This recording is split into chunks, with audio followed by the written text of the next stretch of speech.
उत्तर प्रदेश की राजधानी लखनऊ से खूनी रिश्तों के कत्ल की एक ऐसी दास्तान सामने आई है जिसने सभी को हैरान कर दिया है। दरअसल पबजी ना खेलने देने से नाराज एक 16 साल का बेटा अपनी मां की गोली मारकर हत्या कर देता है। उसके बाद मां के शव के साथ 3 दिन घर में ही रहता है। इतना ही नहीं, अपनी 10 साल की मासूम बहन को भी धमकाकर घर से बाहर जाने से रोके रखता है।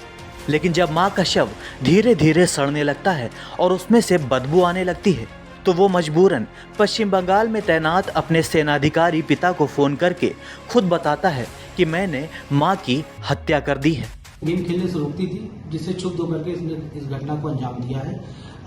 इसने अपने फादर की लाइसेंसी पिस्टल थी, जिससे इस घटना को अंजाम दिया है। सैटरडे और संडे नाइट को लगभग 3 बजे के आसपास इसने इस घटना को अंजाम दिया। 2 दिन तक ये उसी घर में अपनी सिस्टर के साथ रहा। आज जब कमरे से बदबू आने लगी तो फिर इसने एक माँ जब अपने बच्चे को जन्म देती है तो उसे ये लगता है कि ये बड़ा होकर मेरा सहारा बनेगा, लेकिन वही बेटा जब उसकी मौत का कारण बन जाए तो उसे घोर कलयुग नहीं कहेंगे तो और क्या कहेंगे। खबरों में कहा जा रहा है कि बेटा नाबालिग है, महज 16 साल का है, नासमझ है।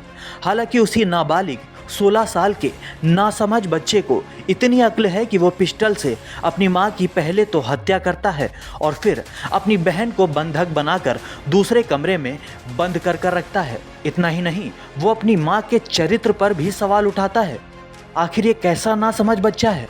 इसने बताया कि एक बिजली वाला है जो कि घर में आता है और इस घटना को अंजाम देता है। बट जब बिजली वाले के बारे में जब डिटेल पूछा गया तो ये एक टोटली फेक स्टोरी थी, एक काल्पनिक स्टोरी थी।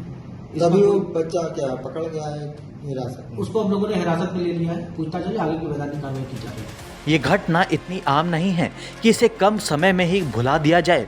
एक बच्चे के लिए एक मोबाइल गेम इतना खास हो गया कि उसे अपनी मां की हत्या करना जरूरी हो जाता है।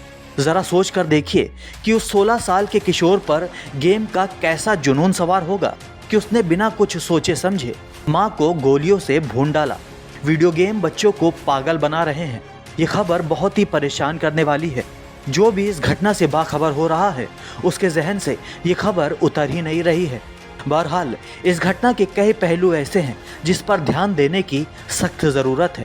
सबसे पहला सवाल तो यही आता है कि जब कातिल बच्चे के पिता दूसरे राज्य में तैनात हैं तो उन्हें अपनी लाइसेंसी पिस्तौल घर पर रखने की क्या ज़रूरत थी?